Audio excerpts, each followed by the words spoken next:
Good morning friends, সবাই কেমন আছো? আশা করি ভালো আছো।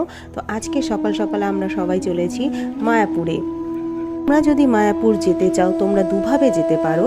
এক, তোমরা হাওড়া স্টেশন দিয়ে যেতে পারো, আর দুই, তোমরা শিয়ালদা স্টেশন থেকে যেতে পারো। এবার যদি তোমরা হাওড়া স্টেশন থেকে যাও সেখান দিয়ে তোমাদের ধরতে হবে কাটোয়া লোকাল, যেটা কিনা তোমাদের নবদ্বীপ ধাম নামাবে। আর যদি তোমরা শিয়ালদা স্টেশন থেকে যেতে চাও তাহলে তোমাদের ধরতে হবে কৃষ্ণনগর লোকাল। এবার কৃষ্ণনগর লোকাল ধরলে আমি বলবো তোমাদের বেশি সুবিধা হবে, কেননা শিয়ালদা থেকে তোমাদের লোকাল ট্রেন আধা ঘন্টা অন্তরই আছে কৃষ্ণনগর লোকাল। লোকালে তোমাদের ভাড়া পড়বে পার হেড 25 টাকা করে। তো আমরা টোটাল 8 জন চলেছি মায়াপুর। তো এবার দেখতে পাচ্ছ আমরা মায়াপুর স্টেশনে চলে এসেছি। আমরা ধরেছিলাম 6:55 ট্রেন, আর ওদিকে দেখো ঘড়িতে দেখতে পারো 9:27 দিকে আমাদের নামিয়ে দিয়েছে। যেখানে আমাদের 9:30টায় নামানোর কথা সেখানে অলরেডি 3 মিনিট আগে আমাদের নামিয়ে দিয়েছে।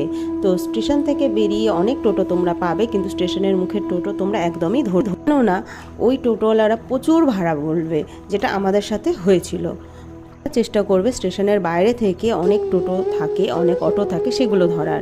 স্টেশনের বাইরে থেকে যদি তোমরা টোটো ধরো তাহলে তোমাদের ঘাট অবধি নেবে পার হেড 30 টাকা করে।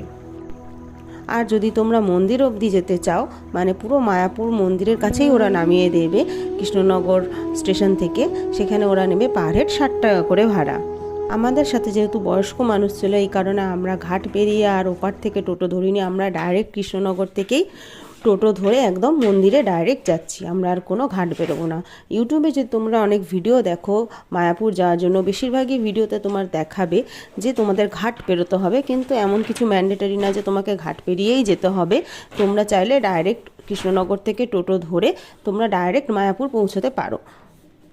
যদি তোমাদের এই ভিডিওটা ভালো লেগে থাকে অবশ্যই একটা লাইক করে দিও। পরের পার্ট পরের দিন আসবে।